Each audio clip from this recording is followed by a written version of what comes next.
Hey there, welcome to the Thriving in Wellness podcast with Haley and Caitlin. This podcast is for women who are tired of just surviving and ready to truly thrive. It's time to reclaim your health and build trust in your body. Join us as we myth bust nutrition topics, tackle your mindset, and dive into the nerdy side of women's health. Just a reminder that this is meant for educational purposes only and is not meant to be used for medical diagnosis or treatment. Now let's jump in. Hey, welcome back. Happy to have you again this week. I'm excited to dive into today's episode where Caitlin and I are going to be talking about the foundations of health, things that we talk about with basically every client that comes to see us. Yep. So we were planning for this episode prior to recording it, talking through what we really wanted to discuss. And of course, we knew what foundations we wanted to bring up, which ones were really important because we do it every day with our clients and we practice it as well. However, we were trying to establish this kind of like hierarchy of needs where we said, okay, this is definitely the foundation. This is where we need to start. And then we add this and add that and that. But the reality is they, just like our bodies, right? Things don't work in a silo. All these things work together and they're all extremely important to be put in place. And now we don't say that to overwhelm you and say you need to change all of these things. Yes, we still want to work at implementing one thing at a time, but they're all equally important. So, Caitlin, where is one of like the first places you start with your clients when they come to you as really establishing these strong foundations? Right. So I would say one of the first places I tend to start with is making sure that somebody is just simply eating enough calories. I know you see this too, where people come in on those great 1200 calorie diets thinking I'm doing such a good job because I'm eating so little. And then they're frustrated that they're not losing weight. And so that tends to be one of my very first things of like, we have to eat enough or our body's just going to be depleted and stressed out and we're not going to feel good. And simply increasing some calories tends to shift a lot of things and make people feel unsurprisingly better.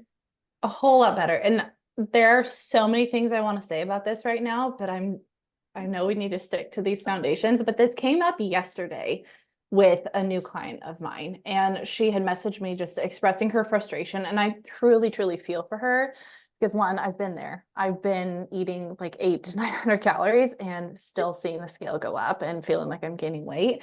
And that seems so backwards, right? But I think the issue lies in the fact that we view food or we view calories only as this way to dictate what our weight is, not as our fuel to live our lives. Absolutely. I think that's where the mindset, of course, needs to change around that. And also recognize that if you have been eating very little calories, we're talking less than 1200 calories. If you've been doing this for a period of time, or you've been on all the diets, consistently eating too little, then there is going to be some work that needs to be done to slowly rev up that metabolism again and get you to a spot where you can tolerate eating the amount that your body actually needs. So yeah, that's foundational for one, setting a foundation so that you can go into a healthy calorie deficit to lose weight if that's your goal. For hormonal health, if we're not eating enough food, the body thinks we're in this famine and it's not going to prioritize hormonal health. It's going to slow down thyroid, which is then going to slow down gut health. And so you can start to see how it is all connected.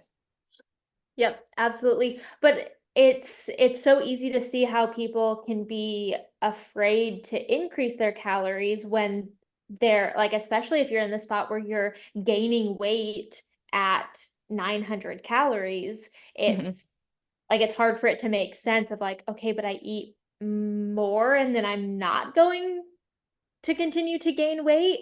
And sometimes I see people jump really fast of like, oh, I was told You need to like eat more. yeah, 1,200 calories is way too little. Now I'm gonna start eating, 2,000, 2,200 calories, and you're like force feeding yourself because you've gotten so used to that under eating. And then that just like also overwhelms your body because it's such a big change all at once. Yeah, depending on where you are, it can be a process, right? Right. To really get up to how much you need to eat. And the reality is, this is not always intentional. Yes, there's people that come to us that are intentionally eating very few calories out of fear of weight gain. There's also people who can't tolerate a lot of foods because of their gut symptoms. And so they're fearful of foods. And so they're unintentionally under eating because there are so few foods that they feel safe eating or that they can tolerate. Or I know something that you can relate to is just mom life, where Yeah. you need a lot of fuel. You're running around and you're breastfeeding, you need that energy and fuel, but sometimes it just doesn't happen. Yeah.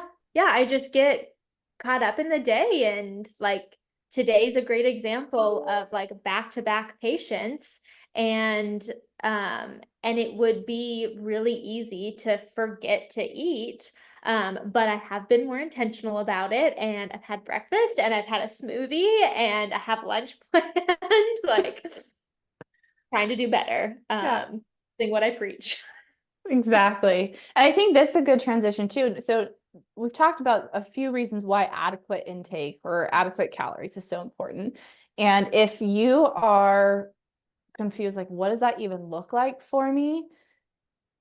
Reach out to us on Instagram. We could talk more about that because obviously we can't give those specific recommendations on online if you're not actually our client. However, we can give you some resources and we could talk you through that to how you can better understand what that looks like. Because I know I've heard it for several people now, like they don't even know how to eat. We know how to diet, but we don't know how to eat.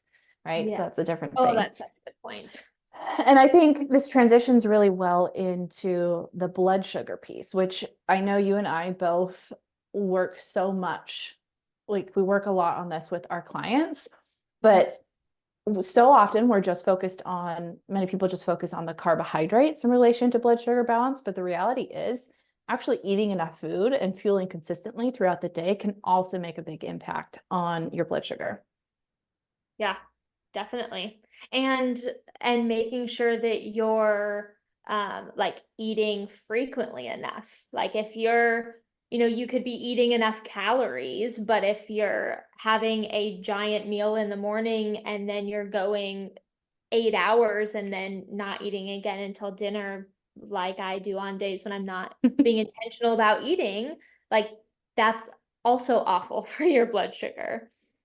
Not going to do you any favors. And I literally just had a client this morning who was doing just that. It was our initial call, and she has diabetes. So she's really trying to work on improving her blood sugar. But because of all the things she's read online, she is down to eating one meal a day and then a piece of fruit later. I was like, that's not actually doing your blood sugar any favors. And cutting off food at 8 p.m. just because that's what she has read she's had to do. But really, she works until 11 o'clock midnight because she's in the healthcare field. It's like your body needs that fuel. And so what you read online is maybe not the best advice for you. So just a little disclaimer there. Yep. But adequate intake is definitely important for balanced blood sugar. But what are the other aspects that we focus on when addressing blood sugar support? And what even does that mean, like supporting blood sugar? Um, Supporting blood sugar is really trying to get yourself off of that like roller coaster throughout the day. That's how I describe it to my patients. That if you're waking up in the morning and starting with like waffles or a donut or something that isn't well balanced with some protein and some fiber, then it's going to spike your blood sugar first thing in the morning. And then, of course, after things go really high, they've got to come back down. And so then they're dropping in the day, and then you get hangry because your blood sugar is too low. And so then you kind of end up putting yourself on that roller coaster throughout the rest of the day, trying to correct the lows, and then you're kind of feeling sluggish and tired when your blood sugar gets too high, and it's just back and forth. So So what sort of things can we do, like eating a really solid breakfast in the morning, to set us up to be nice and steady all throughout the rest of the day? Yeah, I always start with breakfast. I just finished mine, so it's on my mind.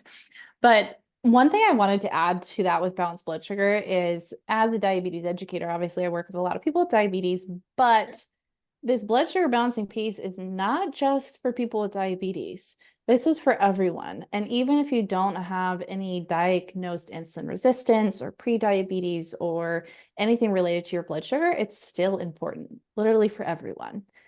Yep. Right? This impacts our gut health. This impacts our energy levels. Like you said, you're on that roller coaster.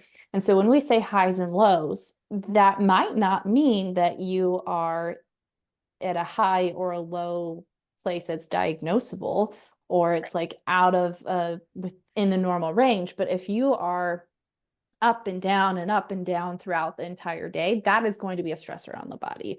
That is not what we want. We want as even as possible. It's never going to be a straight line. Some rise and drop is completely normal. That's okay. But we want to keep it as stable as possible because that's lowers that stress on the body. Yep. Yeah, and it is like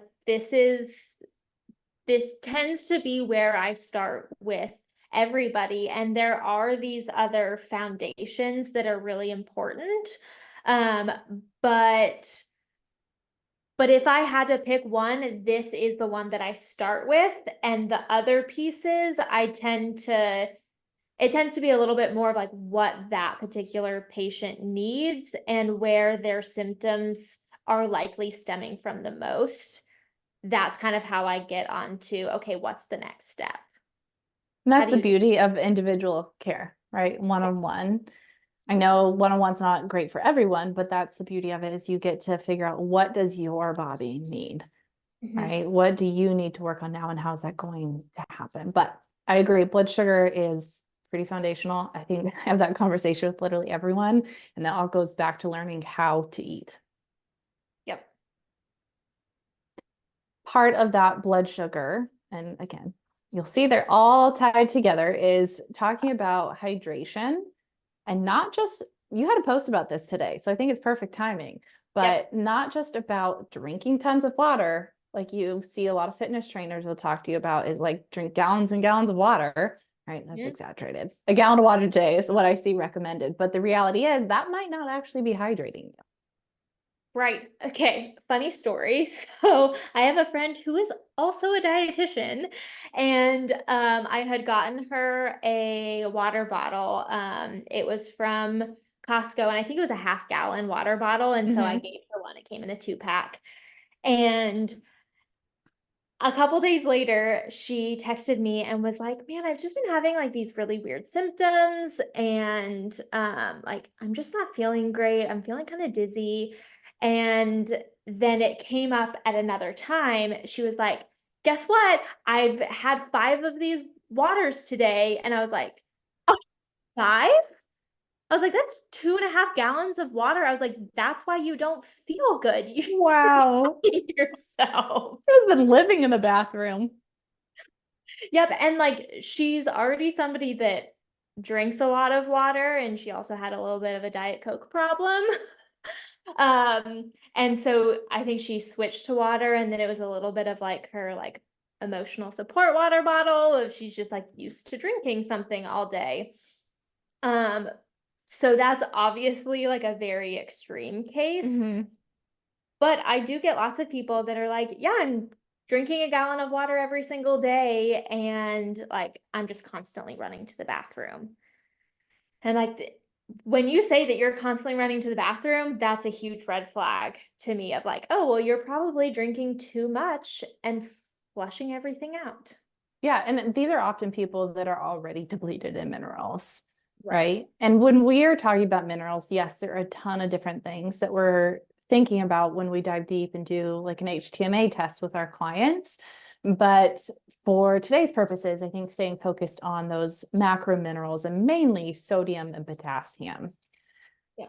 But the way that relates back to blood sugar is, not only do we need adequate water to support our blood sugar, but we want to make sure our body is actually getting hydrated. So that's, I can think the point that we're trying to get at is that we need those minerals to actually get that water into the cells. So we need to include those in our diet, and for some people actually including them in the water that we're drinking, because often the water that we're drinking is actually stripped of those minerals the way they do the filtration process these days. So we're actually not getting those in the water that we're drinking. So we're flushing those out, like you said. So incorporating minerals, I'm a big fan of Adrenal Cocktail, of what are the other minerals I use? Element, I use Jigsaw Health. There's a ton of them out there. There's some that are definitely better quality than others, but we're not going to dive into that today. Just making sure, I think a good place for people to start is making sure you're getting adequate sodium in your meals. Because a lot of people I see, again, unintentionally going really low in their sodium when they're starting to make healthier food choices. You just naturally reduce your sodium intake, right? You're not eating as many processed foods. You're eating a lot of whole foods that don't naturally have that sodium in. So we need to be more intentional of getting that into our diet. Yeah, and I think there still is a little bit, but a huge fear of salt. And so people, I think, just stop salting their food. And so then you switch from a more processed diet to the more whole foods one. And then you're like not in the habit of salting your food, or you feel like it's unhealthy to add salt to your food. And then all of a sudden you have an extremely low sodium diet. Yeah. I think about how much sodium I eat now and think about what we were taught in school. I'm like, my professors would probably fail me. And because of the recommendations that I give, and because they see how much, yesterday, I literally, so the Element, for example, is that one packet's like 1,000 milligrams of sodium. And if you don't know, typically in the past, it was recommended around like, what was it, 2,300 milligrams of sodium, right? Mhm. So that one packet is like halfway to my goal for the day. Plus, I am very liberal with my salt at my meals, and I probably add another electrolyte drink. Anyways, I include a lot of salt, and this is for me personally. I feel best incorporating a fair amount of sodium in my diet. Other people, you need to go a little bit slower with introducing that. There's obviously some medical conditions like high blood pressure and kidney disease that we need to be aware of, that your sodium needs might adjust a bit. But yes, I'm a lot less scared of sodium than I used to be. And I really enjoy it now because I also know the benefits of it and see how much better I feel when I incorporate it. Right. And I find that when I'm feeling really dehydrated, it's the sodium that I'm needing. And like Mhm. I'm also needing to drink some water. So like just snacking on some potato chips isn't gonna do it for me, even though it tastes delicious. But like if I just go and drink a bunch of water, then I still feel thirsty. So it's Not like quite satisfying that. I need that sodium in there to really help me feel hydrated. This frustrates me too, because when I was working in the clinic and some of the other work I still do, a lot of my clients or patients with diabetes also tend to have, the doctor recommends going low salt. But there is some research to support that if you go too low in sodium, that can also be detrimental to your blood sugar. So really with salt, there's kind of, instead of saying like we need to be below this point, the research is really showing there's more of like a bell curve, right? We don't want to go too low. We definitely don't want to go way too high, right? But we also don't want to go too low either. So it's kind of like this Goldilocks nutrient. We need to get the right amount. That looks a little bit different for everyone during different seasons of life, but this is a case where lower is not always better. And I think that's the case for most things nutrition wise, which is where any extreme diet is going to be detrimental. If we have too much, like when we were talking about, vegan diets, if you have absolutely no animal products, then you're missing out on key nutrients. And if you only eat animal products and you're following a carnivore diet, then you're going to Missing have out on key nutrients. yes. Yeah. So we really do need a balance, and too much or too little of things can become a problem. And that is so unsexy compared to like what you see online, right? Of like, just cut this out or just supplement with this and everything will, all your prayers will be answered. But that's the reality of it. And we're here to tell you the truth. And we're here to give you the information that hopefully will actually help you and help you find that balance. So where you don't feel the need to go to either end of the extremes. Yes, we're the unsexy moderation and everything dietitian. Yes. Love that. That should be our slogan. Yes. Well, talking about something, I don't know, I guess it could be sexy or not sexy, depending on how you look at it. But let's talk about sleep and circadian rhythm. Oh my goodness, yes. Sleep is a really big one. I think because I work with moms so often, and sleep is outside of our control a lot of times. Like Mhm. I've got a baby that's waking up a bunch in the middle of the night, and I also have a sick toddler that wakes up sometimes. And but it almost makes sleep even more important of like, yeah, sometimes I want to scroll on my phone at night after I put the kids to bed, but looking at blue lights in the evening is not best for my circadian rhythm and to support good sleep. And simply just scrolling on my phone isn't great either. And I really need to be intentional about getting good sleep when I can, because my sleep is going to be disrupted, and it's not going to, obviously I'm not going to have perfect sleep in this time of life, but I am trying to be more intentional about that. Yeah, that is so tough because during that season of life, during really any sort of stressful season in life, oftentimes things like sleep are harder to come by, but that's also when they're even more important. So I'm curious if you have any tips for moms, new moms, toddler moms, any of the moms out there on how to really prioritize that sleep and make sure they're getting not only enough when they can, but higher quality sleep. Yeah, my number one tip is finding something other than being on your phone that you can do to wind down. Mm. Because if you're up in the middle of the night, especially like breastfeeding your baby, or it can just be so easy to sit there and scroll.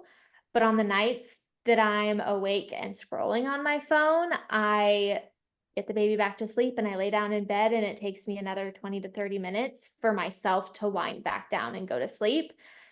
And when you've got a baby waking up every 2 to 3 hours, it taking 20 to 30 minutes to get back to sleep is not That okay. adds up. Yeah, and, like, I know that my body is so exhausted, I should be falling right back to sleep, but I'm, like, fully waking myself up and, like, overstimulating myself by looking at a screen. And when like, I'll read my Kindle, sometimes I'll, like, put headphones in and just listen to some music, and sometimes I literally just don't look at anything, I just keep my eyes half closed and try to like semi stay asleep, but I feel so much better on those mornings when I'm not using screens at night and in the middle of the night when I am waking up. Yeah, and I'm so guilty of this too, of, oh, I'm fine. I'm not that kind of person where the blue block or the blue light impacts me, or I'll just wear my blue blockers that aren't really high quality, but it does. It unfortunately does impact me. And so one of the things I tried to switch over to like reading a book at night, and that did work for a while, but then I found like if I actually got into the book, that just kept me up later. So I recently was listening to an audiobook, and yes, I do it on my phone, so I have to look at my phone to set it up, but I just put a sleep timer, and that really helped me. So I just set it for like 20 minutes or something. And obviously next day, sometimes I'll have to rewind it to get back to where I was, but I really like that. Yeah, I really like that too. Um, I my Kindle, I like turn off all of the lights and I lay in bed and read it, and most of the time it's like just laying on my bed, or I'll wake up because it hits me in the face. Can I ask a stupid question? Of course. I have never had a Kindle, so I don't really know how it works. That's not blue light then? No, so they have some sort of like, I don't know, special lighting in there, which I still think it's a little bit too bright. Like Mhm. when I'm first going to bed, it's fine, but when I wake up in the middle of the night, sometimes it's Like, a oh, little, yeah, bright for my eyes, but no, it is not blue light. okay. I don't know how it works. Interesting. Mhm. Yeah. The light I'm really sensitive to. I'm gonna call my husband out here. He has his phone on like full brightness. He doesn't turn on the night mode or anything. And then I'm over here with like brightness completely turned down, night mode on, and then I still think it's too bright. Yes. And I go to show him on something on my phone. He's like, I can't even see that. So, I can anyways, I can tell like a big difference if my Kindle is dead, then I'll pull up the Kindle app on my phone and like keep reading my book. And I will stay up longer and have a harder time falling asleep when I'm using the Kindle app. And I mhm. have to like intentionally turn my phone and book off and set it down and go to sleep rather than just like falling asleep as I'm reading. Yeah, that's really interesting. So we've touched a little bit on stress, like during stressful seasons, sleep becomes even more important. But thinking about stress too, one point I want to make with this is oftentimes we think about stress as just mental load, right? Or like work stress, family stress, things like that.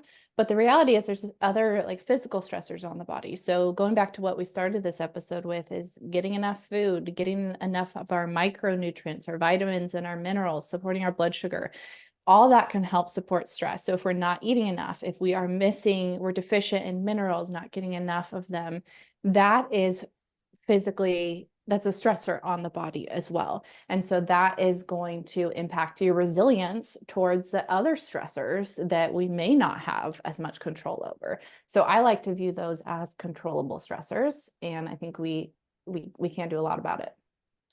Yeah, and that's such a good point because people are always like, well, I can't change my job and like I can't get rid of my kids or my husband. Like, I love them. I want to keep them around, but like Yeah, they're stressors.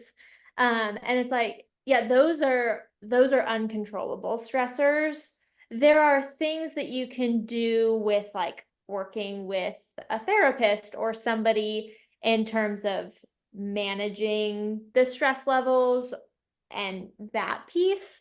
But yeah, that's where I always focus in on like, okay, what are we doing to our bodies that's causing more stress um that's just so unnecessary? Like, why are we not eating when we wake up in the morning and we're, trying to push this out for hours and hours when our body is hungry and that it's just going to be stressing out your body by not eating breakfast. exactly. You're just running on fumes. You wouldn't expect your car to do that. It wouldn't do that. Yet we expect our bodies to do that all the time. The wonderful thing about our bodies is that they adapt, right? So they can do that. But why do something that's not optimal if we do have control over that? So the stress piece is huge, and I'm sure we could do a full episode on each one of these.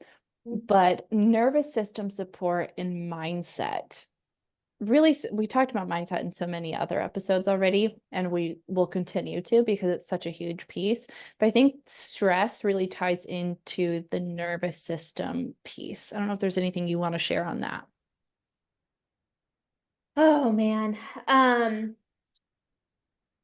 Nervous system's a tough one. I It struggle with is a it. tough one. Yeah, I do too. Um, I just feel like people are like, I feel like this is so vague, but people are just like dysregulated. And 100%. and I mean, I feel it sometimes where it's just like chaos in my brain. Mhm. And I'm like, man, I do not have I need that nervous system support. I need to settle. And it's really just like the culture that we live in, where go, go, go all the time. We're running on fumes. We're not sleeping enough. We're stressed. We're expecting so much of ourselves. And it's now going back to like the scrolling and everything, we're constantly stimulated. We don't know how to just be. So we're often in this like fight or flight state.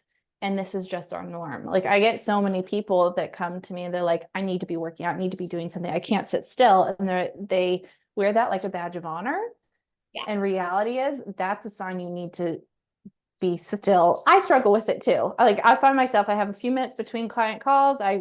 Everything's done. I'm picking up my phone to scroll versus just like sitting and staring out at the beautiful landscape I have. So I'm trying to be more mindful of that too. But the fact is that if that is you, you probably need the nervous system support and the slowing down more than other people. Yes. And I think that it's important to bring in whatever like physical activity you're doing, because if you're already feeling like your nervous system is dysregulated and then all of your exercise is like hit and you're, running and just like continuing to push your body to its extremes, then like no wonder you don't feel great. And so switching to more gentle activities and you know, yoga or walking and letting your Yeah. mind just kind of settle down and not keep pushing in Yeah. every single area of your life. I had that exact thing happen with one of my clients. And I think this can be really challenging for a lot of women because, like, when I ask them, what do you do for stress relief or to support your stress? I work out. So if then we have to slow down in the workout space because you're getting that adrenaline rush initially, but ultimately it's just leading you further into that dysregulation, right? It's leading you into more of that fight or flight. And so it can be really challenging to mentally grasp the idea of slowing down and shifting for a multitude of reasons. But once you do, I promise it will ultimately make a difference. If you truly lean into it and do the other things to support your nervous system, it can make a big difference. I just want to throw this in here with the client that I said for the example, she had a lot of gut issues. And I don't know if you listeners would be interested in hearing case studies, but maybe that's something we can do some episodes on too, is really diving into like, what were the labs? What were the symptoms? What did we do to really change things? I think that'd be fun. You guys can let us know. Anyways, this client had some major gut symptoms, but we didn't just jump into this protocol of doing all these supplements and killing off what we found on our GI map. We need to address her nervous system first, because even if you do all those other things, if you're not supporting the foundations of making sure you have adequate minerals to produce adequate stomach acid, if you're not supporting your nervous system and staying in this fight or flight mode, you might feel better for a minute. The needle might not even move with the protocols that you do because you're not addressing these things. So it all comes back to, even if we're doing these fancy protocols and diving deep into the nitty gritty with the nutrition, we can't do that. And that's not going to make a difference unless these foundations are key. So this client, a big missing piece of the puzzle for her was she had gone to a lot of doctors, treated her CPRO several times, was the nervous system piece. She loved running. She loved that like activity, but she was so drained. She was so exhausted. She wasn't able to eat enough. And so that was a big piece of our work together, is getting started on slowing down. And then ultimately, once things are healed, she can get to a place where she can incorporate the running again, incorporate the things she loves. So think of it as a season for sure. But I think this might be a good time to just say, focus on those foundations. And again, while they all play a part, like they all work together, they're all incredibly important. If that feels overwhelming to you, if you feel like you need to work on all of these, my typical recommendation is like, okay, we know these are all important, but which one feels most approachable to you right now? Where can you start? Could you maybe track your food for a day and see, oh, am I eating a lot less than I actually need? And start there. Yep.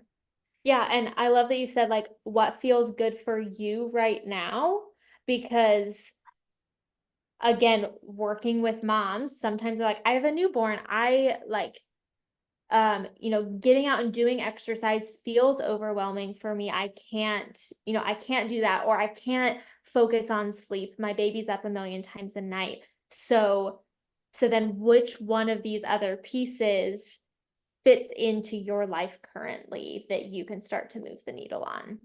So to kind of Yes. wrap up, our like the key foundations we talked about was eating enough, and then kind of stemming from that, making sure that we have balanced blood sugar, making sure that we're truly getting hydrated. So yes, we're drinking enough water, but also not too much, and incorporating those minerals. And then focusing on our circadian rhythm so that we can get good sleep, stress management, nervous system support, and our mindsets. So many foundations. Yes. And I will add too, it's not something that's one and done. I think so often people think like, oh, I do this once and I'm done. Clearly, you said I'm working on getting enough. You know how much you need to eat, but different seasons, different challenges come up. So this is something that is ever evolving and figure out what's going to work best for you. Yep. All right. Well, I'd love to hear from you guys. If you want to reach out to us on Instagram, let us know which one you're working on. We want to be on this journey with you. Yes, absolutely. All right. So good to talk to you, and I'll chat with you next week. See you later. Bye.